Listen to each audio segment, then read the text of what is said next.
Salut, alors j'espère que vous allez bien. Aujourd'hui, on se retrouve pour une nouvelle revue Harlequin. Donc, c'est un Harlequin que j'ai beaucoup aimé. Donc, il est vraiment dans mon cœur. Et il s'agit d'un amour entre une Américaine et un Russe. Et ça se passe en Russie, cette histoire. Et j'ai grave kiffé, franchement. Un prince pour amant de Lynn Ray Harris.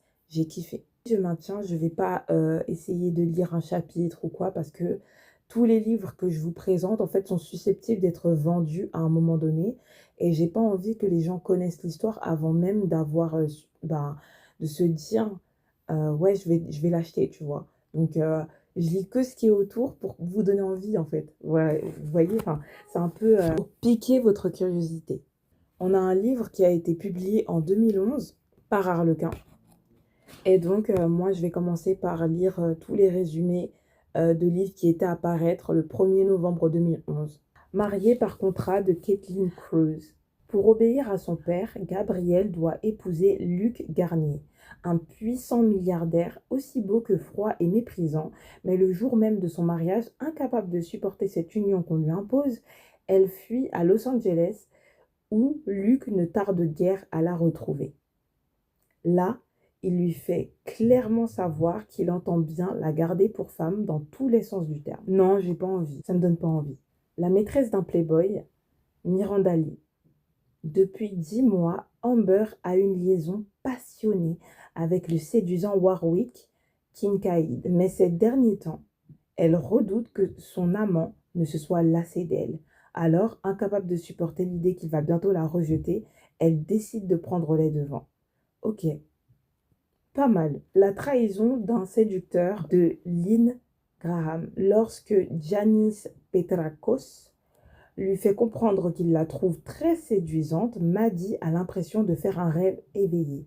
Et très vite, sans pouvoir rien contrôler, elle s'abandonne au désir que cet homme lui inspire.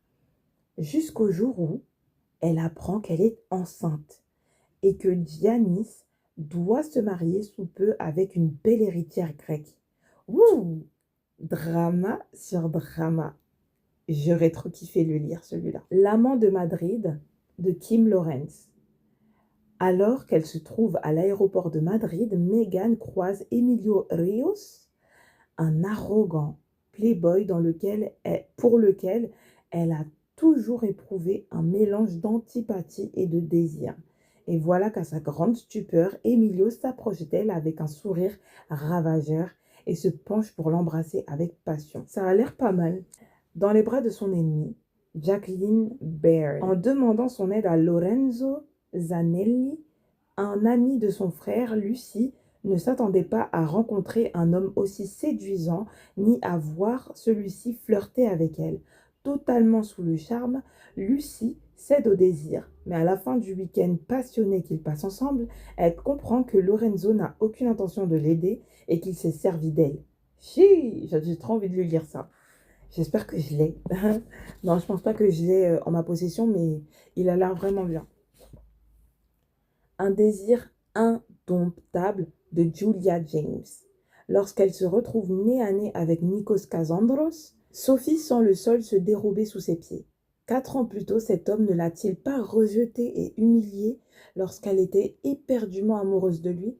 Pourtant, malgré le regard méprisant qu'il pose aujourd'hui encore sur elle, elle ne peut s'empêcher d'éprouver pour lui un désir aussi intense qu'autrefois.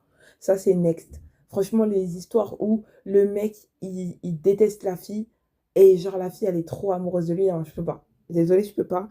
C'est plus fort que moi, ça me révulse en fait. Retrouvailles siciliennes, Kate Walker. Quand elle reçoit de son mari, qu'elle n'a pas vu depuis 2 ans, l'ordre de se rendre en Italie pour finaliser leur divorce, Marina sent la colère la submerger. Comme à son habitude, Pietro se montre autoritaire, insensible, mais elle aussi veut le divorce pour pouvoir enfin tourner la page, reconstruire sa vie. Aussi accepte-t-elle de se rendre en Sicile. J'aurais tellement kiffé lire ça. J'aime trop parce que là, ça parle de divorce. Vraiment, genre, ils se détestent tous les deux et tout. J'aime trop. Désolée, j'aime la toxicité dans les histoires. À part la toxicité qui sert à rien, là. Genre un délire où le mec, il aime pas du tout la fille et la fille, elle est à fond sur lui, là.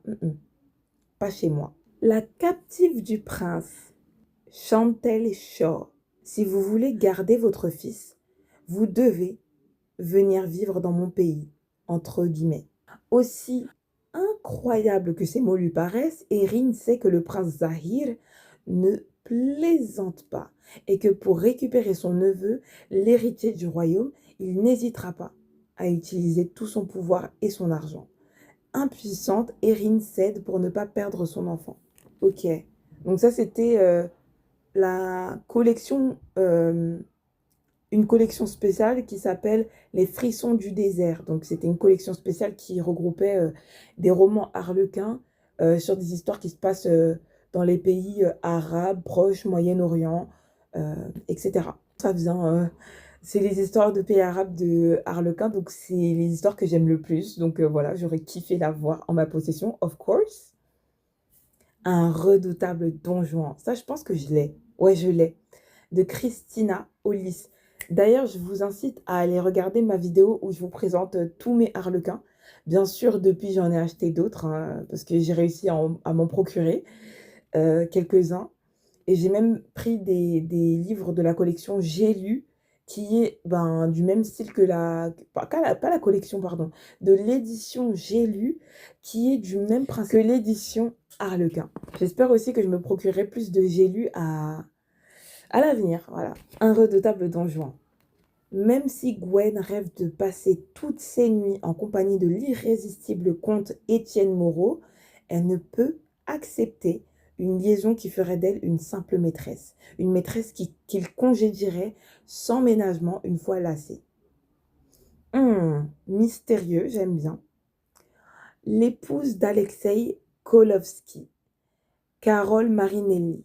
Le secret des Kolovski, première partie. Lorsqu'Alexei Kolovski, son patron, lui demande de l'épouser, Kate est folle de joie, avant de comprendre que l'homme dont elle est follement éprise n'a en réalité qu'un but: prouver à tous que la stabilité de sa vie privée lui permet désormais de reprendre les rênes de l'entreprise familiale. Bien que déçue, Kate accepte, tant l'idée qu'Alexei épouse une autre femme lui est insupportable. Ok, je trouve que les histoires aussi qui se passent en Russie sont des très belles histoires, genre, je trouve qu'elles sont bien faites. Donc, comme l'histoire que je viens de lire là, que je viens de vous présenter, Un prince pour amant, je trouve que cette histoire, elle est aussi super. J'aime beaucoup, pour vous, pour vous teaser un peu l'histoire que j'ai lue, le personnage masculin, donc, c'est un prince déchu, donc, qui a été déshérité, entre guillemets, de l'empire familial par ses cousins, etc., ses frères et sœurs, qui ont décidé de s'en prendre à sa mère et tout, parce que je crois qu'ils n'ont pas la même mère. Et du coup, en fait, ils ont décidé de le sortir de la famille. Et du coup, lui, ce qu'il a réussi à garder, c'est l'entreprise familiale. Et pour l'instant, il a encore la propriété familiale, une des propriétés familiales. Et du coup, en fait, il se bat pour la garder. Et en fait, on voit un peu la vulnérabilité de cet homme et la force mentale qu'il a de pouvoir aller à l'encontre de sa famille et surtout se battre pour ce que son père lui a légué. Et ça, j'ai trouvé ça incroyable, cette force de caractère, en fait. Je trouve que tout le monde devrait l'avoir. C'est-à-dire que peu importe les problèmes de famille que tu as, on va dire, si tu sens que tu as raison, tu ne devrais pas te négliger tes propres émotions pour ta famille, en fait. Et j'ai kiffé ce côté-là. Voilà, c'est juste pour vous donner l'eau à la bouche. Mais voilà, c'était une histoire incroyable. Donc, je vous lirai le résumé tout à l'heure, si ce n'est pas encore fait. L'histoire, l'épouse d'Alexei Kolovski a l'air incroyable. Alors là, c'est la lecture des best-sellers. Peut-être que je pourrais vous lire le résumé de l'histoire que j'ai lu maintenant. Comme ça, après, je passe directement au best-seller. Un prince pour amant de Lynn Ray Harris. Lors d'un séjour professionnel à Moscou, Paige fait la rencontre du très séduisant Alexei Voronov dans de bien étranges circonstances. Comment aurait-elle pu imaginer en effet, en se promenant près de la place rouge, qu'un beau prince russe viendrait à son secours au moment où des inconnus tenteraient de l'importuner? Mais si Alexei la séduit aussitôt par son charisme et sa beauté virile, il ne tarde guère à éveiller en elle une sourde appréhension car dès qu'il apprend qu'elle est l'assistante de Chad Russell, son rival en affaires, il semble croire qu'elle a provoqué leur rencontre à seule fin de l'espionner. Elle était pépite cette histoire, je vous explique. Elle était incroyable. Franchement, genre, il y avait grave de l'action. J'ai kiffé. Bref, j'ai kiffé. En fait, du début à la fin, il y avait de l'action, il y avait des trahisons, il y avait des coups bas. Et j'ai trop kiffé. Il y avait des... On a vu des gens être en déchéance sociale et financière. Et ben, beaucoup de jalousie entre sœurs. Et j'ai trop kiffé. Franchement, cette histoire... Si je devais la noter, je la noterais 10 sur 10. Voilà. À la base, je suis pas trop histoire russe, etc. Mais franchement, c'est parce que je connaissais pas le potentiel derrière ça, tu vois. Surtout que j'ai kiffé 365 jours et 365 jours, pardon, je parle trop vite. C'est ben, une histoire qui se passe entre l'Italie, les États-Unis et la Pologne. Et du coup, en fait, on voit vraiment genre la force de certains caractères, notamment du caractère italien de Monsieur Massimo et la force de caractère d'une Polonaise qui est incarnée par la très séduisante Laura. Donc voilà, enfin, si vous avez regardé la saga sur Netflix, vous savez de quoi je parle. Mais franchement, c'est le même délire. Franchement, c'est le même délire. J'ai trop kiffé et je vous incite en fait à vous procurer des livres qui vous font aussi vibrer en fait que les livres que je lis actuellement. Même des livres qui sont très vieillots, très anciens, ça aussi, ça peut me faire vibrer, tu vois. Comme certaines revues de romans historiques que je vous ai fait précédemment. Il y en a même une que j'ai regardée. Voilà, peut-être que la qualité d'image n'était pas si intéressante qu'elle l'est aujourd'hui sur ma chaîne. Mais je peux vous assurer que les futures histoires aussi seront intéressantes. Et puis, de toute façon, la vie est incertaine. On ne peut pas savoir si on aura les moyens demain. On ne peut pas savoir si on aura du décor, du matériel, etc. Donc là, déjà, j'ai pu augmenter ma qualité. Donc, je suis très contente. C'était une petite parenthèse pour dire que je suis fière de moi. Je suis fière de ma résilience. Et bah, en fait, je me sens un peu comme le prince Alexei Voronov, qui, malgré les coups bas de la vie, malgré la perte de sa mère, malgré la déchéance sociale, il a su se redresser et reprendre ses affaires en main. Et j'ai trop kiffé, en fait. J'ai trop kiffé parce que je me suis reconnue en lui, tout simplement. D'ailleurs, je suis en train de lire une histoire en ce moment, les gars. Genre, vous n'êtes pas prêts pour la revue, hein. C'est une histoire de la collection Sélection du livre. Je crois que c'est une édition, mais je suis pas sûre. J'ai hâte de vous faire les prochaines revues, hein. Franchement, elles sont incroyables. Déjà, les prochaines revues, c'est surtout des harlequins. J'ai aussi des vieux livres dont je dois faire des revues, mais qui ne sont pas des harlequins. Et des livres un peu plus récents aussi. Et bah, en fait, sinon, voilà, j'ai 5 revues de harlequins qui arrivent. Et franchement, ça va juste, je pense que ça va vous plaire, en vrai. Et sinon, bah, en fait, après, j'ai eu plein d'autres livres avec le temps. Et franchement, j'ai tellement hâte que vous puissiez vivre cette aventure avec moi. Parce que, ben, mine de rien, faire ces vidéos, faire ces petits podcasts, ces petits audios et tout, ça me motive en fait à lire, à continuer à lire. J'ai une autre chaîne très culturelle où je vais parler des cultures du monde, beaucoup plus des cultures amérindiennes, polynésiennes, africaines, euh, antillaises, les cultures qui me font vibrer en fait, tu vois. Et bah, les harlequins, bah, c'est une occasion pour vous de connaître un peu plus les cultures, tout ce qui est culture américaine, tout ce qui est culture russe, arabe, tout ça, parce que c'est à travers mes revues en fait que vous apprenez des choses. Tout comme moi, en fait, j'apprends des choses parce qu'en fait, ce qu'il faut que vous sachiez, je ne prépare pas mes vidéos à l'avance. C'est-à-dire que, en fait, je ne lis pas les petits résumés à l'avance. Donc, je ne sais absolument pas sur quel genre d'histoire je vais tomber. Donc en fait, vous avez ma réaction en direct sur ce que j'ai pensé en fait des résumés. Je ne prépare pas un communiqué parce que je ne suis pas très douée pour faire ça. Parce que du coup, là, il y a une montagne de livres qui sont juste à côté de mon oreiller, juste pour me rappeler en fait que j'ai plein de revues à faire. Et en fait, peut-être que ça va me donner envie en fait justement de relire. Bah, notamment, il y en a une pour vous donner un petit teaser, un petit teasing. Il y en a une, c'est une vidéo sur une marque de produits capillaires brésilienne. Donc voilà, et c'est une marque de produits capillaires brésilienne que que je porte dans mon cœur, tu vois, que je kiffe à 100%. Je la kiffe cette marque, tu vois. Tout un concept que je n'ai pas inventé, bien entendu, que je vais mettre sur mon TikTok. Donc, si vous voulez que je vous mette mon TikTok, je mettrai enfin, en lien dans ma prochaine revue. Donc, voilà, c'est que si vous voulez en soi, parce que moi, ça me donne plus de travail, donc je ne vais pas le faire systématiquement, que à la demande seulement. Je vous lis les best-sellers, et il y en a quand même pas mal. Franchement, il y en a 8. Donc, voilà. En plus, c'est des longs résumés, donc je me donne pour vous, là. Je me force là. Best-seller 478. Donc, il y a beaucoup de best-sellers. Donc là, c'est du suspense. Donc, ils nous disent à chaque fois quel est le thème. C'est ça qui est cool. Moi, j'aime bien ne pas avoir à deviner le thème. Alors là, on est face au best-seller Jamais je ne t'abandonnerai d'Antoinette Van Houten. Danielle Parkman, une brillante avocate qui élève seule son fils Max, est complètement désemparée face aux crises de colère de plus en plus fréquentes et incontrôlables de l'adolescent. Malgré tout, elle refuse le pronostic posé par les médecins de la meilleure clinique psychiatrique de l'Iowa. Certes, Max souffre d'une forme d'autisme rare, mais il n'est pas dangereux. Elle en est certaine, jusqu'à ce qu'elle le retrouve inconscient et couvert de sang à côté d'un jeune patient sauvagement assassiné, séparé de force de son enfant. Danielle s'accroche à l'idée que Max est innocent, mais peut-elle vraiment en être sûre? Et si son fils était bien le meurtrier? Soutenu par Tony Sevillas, un séduisant avocat qui semble prêt à tout pour défendre sa cause, Daniel décide de braver la peur et le doute pour découvrir la vérité et sauver son fils d'une justice qui ne voit en lui que le coupable idéal. Alors j'aime bien. Vous savez pourquoi?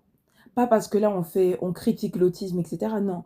Moi je pense que ce livre, il a l'air super bien parce que justement, ça parle justement pas de l'autisme en général, mais d'une forme d'autisme rare.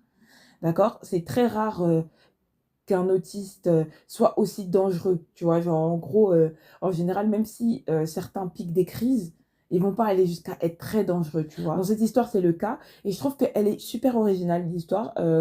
Parce qu'en fait, justement, on est face à une mère qui, bah, du coup, n'a pas pris... Si vraiment cet enfant est très dangereux, surtout que là, il n'est plus enfant, il est adolescent, ça montre que depuis l'enfance, elle a vu ces signes-là de dangerosité, mais elle n'a pas fait attention. Elle s'est dit non, mais il est malade, c'est tout. Non, va le mettre dans un centre spécialisé où il sera pris en charge et essaye de faire toutes les recherches possibles et imaginables pour comprendre son trouble, tu vois. Et justement, sa forme de trouble à lui, parce que sa forme de trouble, elle est spéciale. Elle n'est pas répandue chez l'autisme, tu vois. Et ce que j'ai kiffé, c'est que, bah, du coup, en fait, ça va vraiment être une bataille judiciaire. Et j'aime beaucoup les harlequins qui sont dans ce style-là. Dommage que j'ai pas assez d'harlequins suspense. Je crois que j'en ai même pas, en fait, carrément. C'est surtout des harlequins, les seules éditions différentes de celles que j'ai en majorité.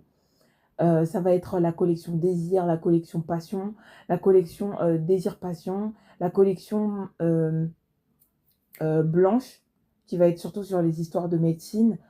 Il y en a une autre, je crois, je sais plus. En fait, j'ai tellement de livres que franchement, pour le moment, là, enfin, en fait, ça va déjà être cardio de faire les prochaines revues et je vous assure qu'il y a encore 50 livres à faire en revue, hein, en plus des revues que j'ai prévues dans les prochaines semaines. Donc, c'est par passion que je le fais, littéralement. Donc, j'espère que vous allez vraiment me soutenir parce que franchement, là, je mets mon cœur sur la table, je mets ma voix sur la table, je mets tout mon temps sur la table. Mais en même temps, c'est parce que j'adore ce que je fais et parce que ben, j'espère qu'un jour, en fait, ça va m'ouvrir des portes, tout simplement. Alors là, on a encore une histoire de suspense. Donc, les disparus du Bayou. Ouh, ça va se passer à la Nouvelle-Orléans. Ouh là là, hop, Nouvelle-Orléans, j'ai bien vu ça. Dès qu'on voit Bayou quelque part, c'est toujours la Nouvelle-Orléans. C'est dingue. Donc, les disparus du Bayou de Brenda Novak. Depuis l'enlèvement de sa petite sœur Kimberly, 16 ans plus tôt, Jasmine Stratford a enfoui ses souffrances au plus profond d'elle-même et s'est dévouée corps et âme à son métier de profiler.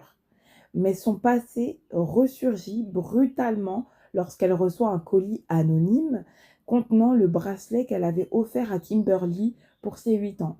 Bouleversée, elle se lance alors dans une enquête qui la conduit à la Nouvelle-Orléans. Sur place, elle ne tarde pas à découvrir un lien effrayant entre le meurtre récent de la fille d'un certain Romain Fournier et le kidnapping de sa petite sœur. Prête à tout pour découvrir la vérité, Jasmine prend contact avec Romain Fournier, seul capable de l'aider à démasquer le criminel. Elle se heurte alors à un homme mystérieux, muré dans le chagrin et vivant dans le bayou comme un ermite. Un homme qu'elle va devoir convaincre de l'aider à affronter le défi que leur a lancé le tueur. Entre guillemets, arrêtez-moi. Dès que j'ai lu le titre de cette histoire, je me suis dit tout de suite, putain, dommage que je ne l'ai pas, tu vois. Parce que j'aurais vraiment kiffé les avoir. Mais ça se trouve qu'un jour, je ne serai pas à l'abri de tomber sur une brocante et de le retrouver, en fait. Hein. Sait-on jamais. Prochaine histoire, c'est une histoire paranormale. Je suis choquée. Donc, La nuit écarlate de Heather Graham. Lors d'un voyage en Transylvanie, Jessica Fraser, jeune psychologue, est oppressée par la sensation d'être constamment épiée. Une appréhension qui grandit encore en elle et que viennent bientôt confirmer de terrifiants incidents survenus au cœur de la forêt des Carpates, comme si la forêt était hantée par des créatures malfaisantes. De retour chez elle à la Nouvelle-Orléans, Jessica, encore sous le choc de cette étrange expérience, fait la connaissance de Brian McAllister, professeur d'histoire ancienne, et lorsque Brian lui parle de ses recherches sur un culte satanique déjà à l'œuvre en Transylvanie et sur le point d'atteindre les États-Unis, l'inquiétude ne la quitte plus. Irrésistiblement attirée par cet homme qui la déstabilise pourtant profondément, Jessica accepte d'aider Brian à dévoiler la vérité. Leur quête les entraîne des bars confinés du quartier français de la Nouvelle-Orléans vers les forêts obscures, là où l'on craint de se perdre et de prononcer le mot tant redouté, celui de vampire. Alors, cette histoire a l'air super. Par contre, j'espère qu'ils n'ont pas un peu trop mélangé. Dans les histoires qui parlent de vaudou, on a tendance à les affilier au diable, alors que les personnes qui pratiquent le vaudou sont très nombreuses à la Nouvelle-Orléans. Il y a une très grande histoire sur l'arrivée de ressortissants haïtiens à la Nouvelle-Orléans et notamment qui pratiquaient le vaudou. Le rapprochement entre le vaudou et le satanisme est caduque. Ça n'a rien à voir, d'accord? Le vaudou, c'est une pratique africaine qui est née au Bénin, qui est appelée le vaudoun. Donc, on va pas dire vaudoun, on va dire vaudoun. Mais ça se finit avec un N, tu vois, un son nasal. Alors que le vaudou, c'est c'est la même pratique, mais version Haïti, tu vois, version en gros haïtien, donc antillais. Ça n'a rien à voir avec ce que le catholicisme a voulu créer comme mensonge sur cette pratique spirituelle africaine. Et maintenant, bah, tous les christianismes le considèrent comme de l'adoration au diable, alors que c'est faux. Ce n'est pas le cas. Je ne fais pas partie de cette religion, mais je pense qu'il est important de rectifier tout le temps les choses quand on parle de vaudou. Voilà, j'espère qu'ils vont pas faire ce rapprochement dans cette histoire, enfin, qu'ils n'ont pas fait ce rapprochement, parce que ça date de 2011, on le rappelle. Alors là, on vous dit tout simplement que c'est un roman, donc je pense que ça fait partie de la collection des gros romans Harlequin. Donc c'est pas une collection à proprement parler, mais on a des romans beaucoup plus petits comme tous ceux que j'ai, à part pour les volumes qui contiennent 2 histoires à l'intérieur, donc 2 romans en un, que je possède également. Mais ils ont aussi des gros romans. Alors là, on va lire donc un roman, La Maison des Secrets d'Emily Richards. En emménageant dans une maison au bord de l'eau, sur la presqu'île Happiness Key, en Floride, Dana Turner souhaite simplement offrir un havre de paix à sa fille Lizzie.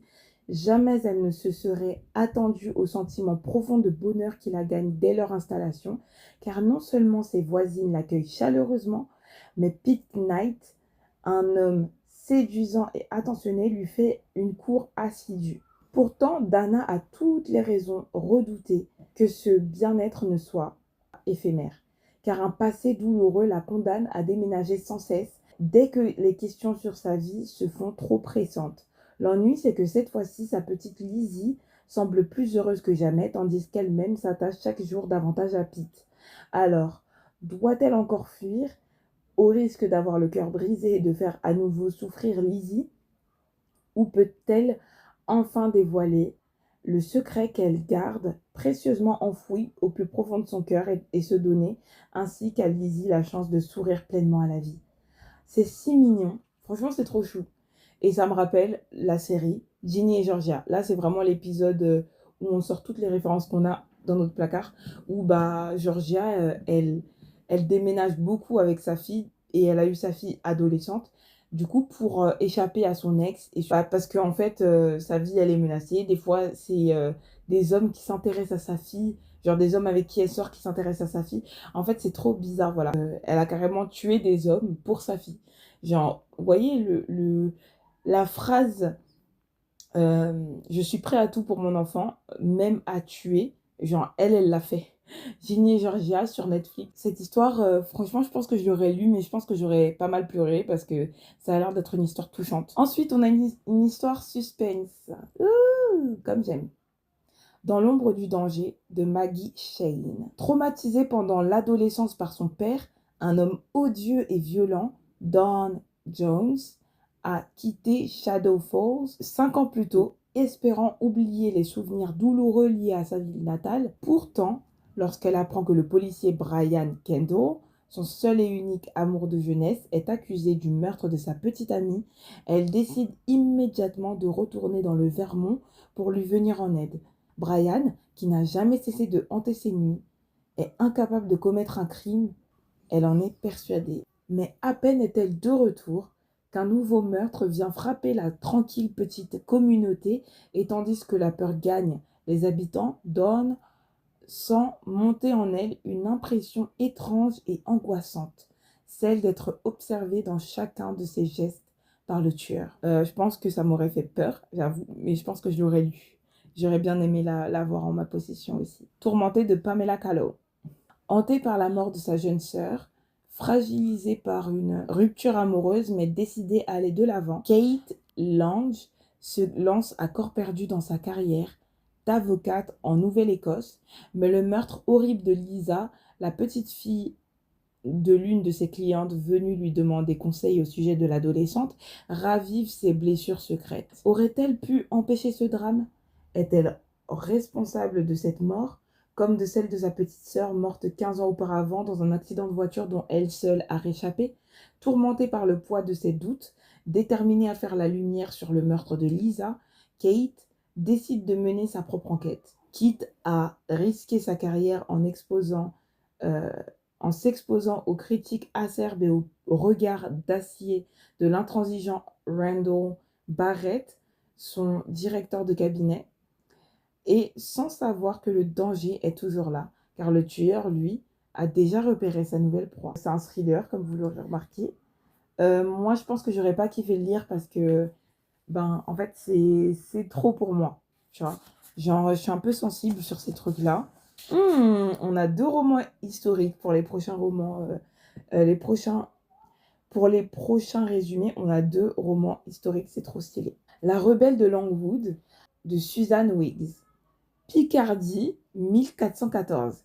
Marquée précipitamment pour échapper à l'époux anglais que son oncle veut lui imposer, Béliane, châtelaine de Longwood, savoure silencieusement sa victoire, car si son mariage avec Lazare Mondragon ne lui apportera jamais la passion à laquelle toute femme aspire, il lui permettra, croit-elle, de protéger Longwood de son ennemi éternel, l'Angleterre.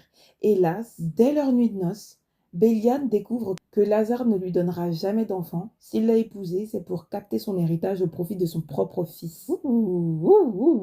Bien décidée à se battre pour garder Longwood, Béliane voit son espoir renaître lorsqu'elle rencontre Rand, un chevalier. Au fil de leur rendez-vous secret, Rand la guide sur le chemin de la sensualité, éveillant en elle une femme libre, rebelle et passionnée. et suscitant au plus profond de son cœur le désir de concevoir un héritier pour Longwood, sans imaginer que le piège qu'elle a si ardemment voulu éviter va maintenant se refermer sur elle. Oh! Alors je vous explique. Une histoire de tromperie, un mari épouvantable. Alors ça, j'achète. J'achète fois 1000. En plus, la trahison du mari, elle est incroyable. Genre, qui l'aurait cru? Qui l'eût cru, l'eussent-tu cru? C'est trop, c'est trop. En plus, ça se passe en Picardie, les gars.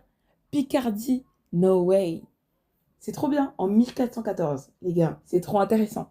Pourquoi j'ai pas le livre en ma possession? Oh my god. C'est vraiment le livre que je regrette parmi tous les livres là que je viens de lire.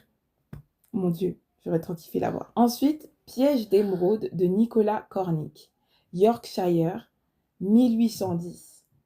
Alice Lister est révoltée par la proposition de l'arrogant Miles Vickery. Certes, un an plus tôt, elle s'est éprise du marquis avec une passion naïve, convaincue qu'il était un homme courageux, loyal et sincère, mais après une cour passionnée de plusieurs mois, Miles s'est montré sous son vrai jour en disparaissant sans un mot d'explication pour poursuivre une héritière plus riche qu'elle. Depuis, Alice lui a clairement fait comprendre qu'elle ne voudrait plus jamais le revoir.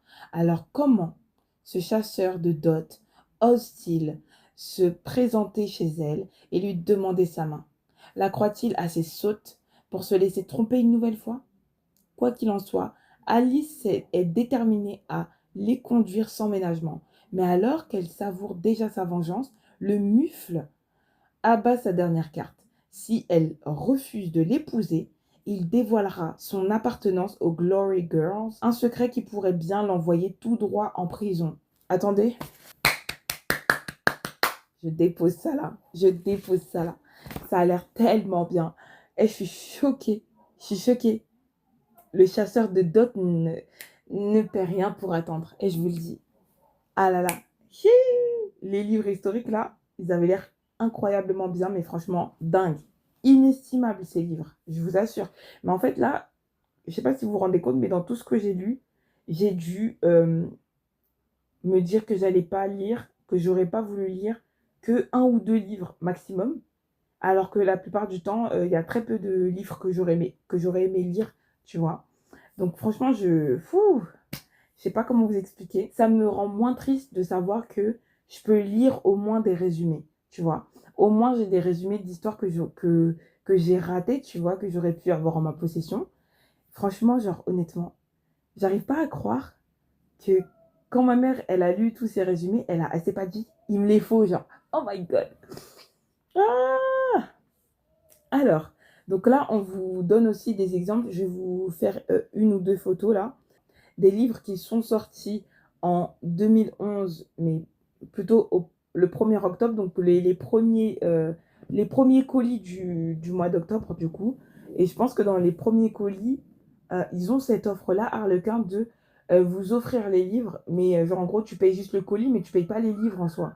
Ça veut dire que le colis, tu peux payer 6 euros, mais genre il y aura au moins 4 livres dans le colis en fait. Et 4 livres, à notre époque, ça ne coûte pas 6 euros. Déjà, tu vois, les Harlequins là, la valeur d'un de ces harlequins, si jamais ils étaient encore en circulation, je dis bien si jamais ils étaient encore en circulation de manière, voilà, qu'ils étaient vendus par exemple à la FNAC, un de ces livres aurait coûté 6 euros, 8 euros. Mais te faire payer 6 euros le colis de 4 ou 5 livres, c'est tellement, tellement gratuit en fait. C'est de la gratuité en fait, littéralement. On a Confidence, donc là on avait 4 nouvelles, donc que vous auriez pu avoir donc dans la collection Spicy, écrit par 4 femmes, donc Kit Tunstall, Portia d'Acosta, Charlotte Featherstone, Liliane Fisty. Ensuite, on a à côté un autre roman qui s'appelle Un goût d'interdit. Donc, je pense que c'est un roman, Confidence, c'est un roman où il y a 4 nouvelles dedans. Genre, donc, il y a 4 histoires dans le roman. C'est trop stylé. Les 2 histoires, ça se voit que ce sont des histoires historiques, voilà, de l'ancien temps. Sur le roman Confidence, comme vous le voyez, il y a un corset qui est en train d'être serré.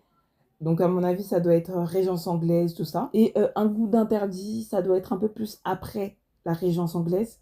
c'est-à-dire peut-être en 1800, 1900, un truc comme ça. En troisième de couverture, on vous recommande 4 romans de la collection Prélude. Donc c'est une collection que je n'ai pas.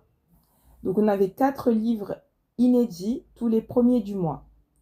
Donc on avait pour le mois suivant, donc on avait Un rôle imprévu de Margot Hurley, Un silence brûlant d'Anna Adams, Pour que tout recommence de Joanne Kilby et Un détour par le Montana de Mary Brady.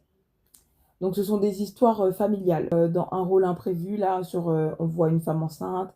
À côté, on voit un roman où il y a une femme qui est en robe de mariée. En bas, on a un enfant.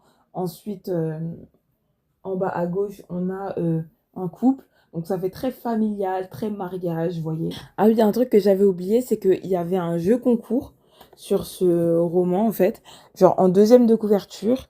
Donc on avait un jeu concours où vous pouviez remporter un chèque voyage de 1 000 €, dingue, un iPad 2, des lots de livres, donc des lots de gros romans, hein. Là sur l'image, vous la verrez de toute façon. C'était des gros romans, donc il y en avait bien 4 ou 6 en fait.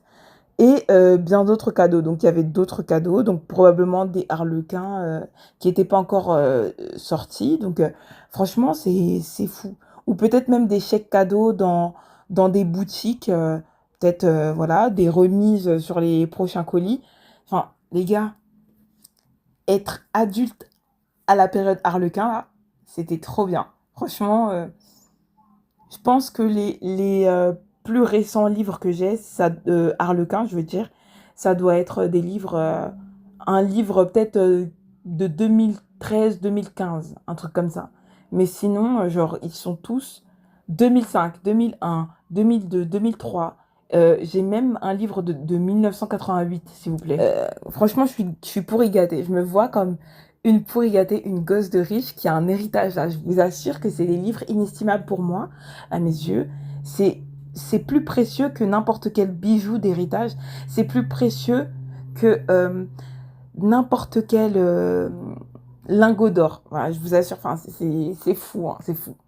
Et pourtant, les lingots d'or poussent sous le sol de mon pays d'origine. Donc voilà, c'est dit, c'est fait. Merci de m'avoir écouté.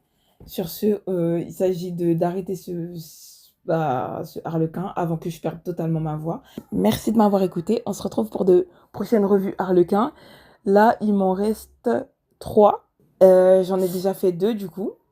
Et du coup, après les prochaines revues, après les harlequins, ce sont des revues un peu différentes quand même. Je vous souhaite de kiffer les prochaines revues, même si c'est pas des revues harlequins. J'espère que vous allez être plus compréhensif et vous dire que ma voix, voilà, ma voix, je perds ma voix à force de lire des résumés harlequins. Donc je me donne pour cette chaîne.